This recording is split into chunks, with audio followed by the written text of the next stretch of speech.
বর্তমানে আলোচিত বিষয় কোটা ও প্রশ্ন ফাঁস নিয়ে একই বললেন বিসিএস এ প্রথম হওয়া চাকরি প্রত্যাশী তরুণ তরুণীদের আইডল সুশান্ত পাল তার নিজ ভেরিফাইড ফেসবুক পেজে।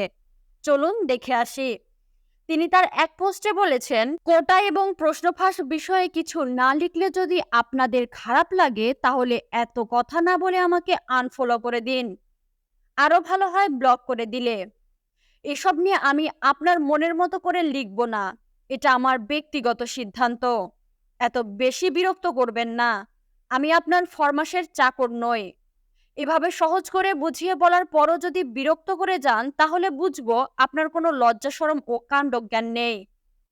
আপনি আমাকে ব্লক না করলে আমি আপনাকে ব্লক করব এবং অবশ্যই করব।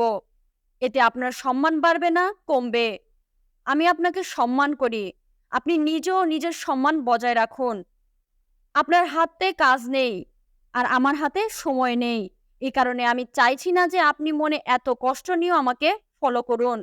সৃষ্টিকর্তা আমাদের সহায় হন। তিনি সেই পোস্টের কমেন্ট বক্সে আরও লিখেছেন, এখানে যারা উল্টাপাল্টা কমেন্ট করছো এত সুন্দর করে বুঝিয়ে বলার পরও তোমাদের তো কোটা নিয়ে এত দুঃখ থাকার কথা নয়।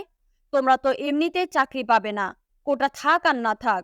আরে ভাই, প্রিলিমিনারি তো পাশ করতে পারবে না। লজ্জা শরম ও পড়াশোনা থাকলে নিশ্চয় এখানে পড়ে থাকতে না।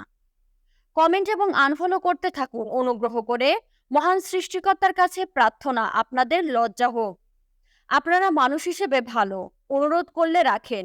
এই পোস্টের পর আমার ব্যান এবং আপনাদের আনফলো প্লাস ব্লক মিলে পেজের ফলোয়ার কমেছে 5,000-এর বেশি। আমি সত্যিই এটা চেয়েছিলাম। I love you. মাত্র 12,000-এর মতো ফলোয়ার কমলো। আমি মন থেকে চাই সংখ্যাটা 1,00,000 ছাড়া। আনফলো করতে থাকুন অনুগ্রহ করে। আগাছা কমুক। I love you. তরুণ তরুণীদের আইডল সুশান্ত পাল এ পোস্ট ও কমেন্ট দ্বারা কি বোঝাতে চেয়েছেন? তিনি কি বোঝাতে চেয়েছেন শিক্ষার্থীদের কোটা সংস্কার আন্দোলন যৌক্তিক দাবি নয় এবং ফাঁস হওয়া প্রশ্নে বিসিএস ক্যাডার হওয়া বা চাকরি পাওয়া দোষের কিছু নয়?